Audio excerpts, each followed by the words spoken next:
يكفي هذا يا سلمى، لقد نظفت كل شيء. حسنا يا أمي، سوف أحضر المكنسة الكهربائية لأنظف السجادة. شكرا لك يا سلمى. أهلا يا أمي، كيف حال؟ فلتضع يدك على فيك يا عمر، وعليك أن تقول الحمد لله بعد العطاس. الحمد لله. يرحمك الله يا عمر. هل عطست يا عمر؟ وكيف عرفت يا أبي؟ هل كان صوتي عاليا لهذا الحد؟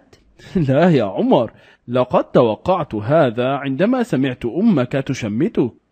وما معنى تشمتني يا أبي؟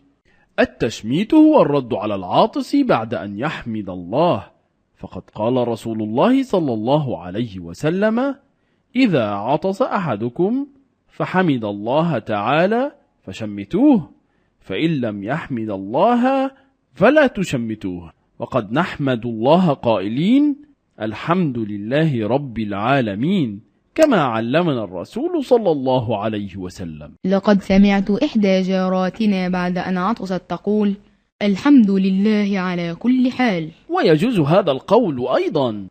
وماذا علي أن أفعل بعد تشميته لي؟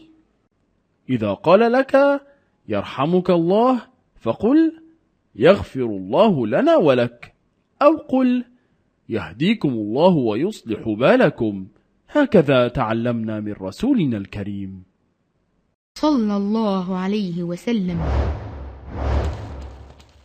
السلام عليكم ورحمة الله. ماذا تفعلين يا ساس؟ الحمد لله. يرحمك الله يا مهند. أحسنت يا سلمى، يهديكم الله ويصلح بالكم.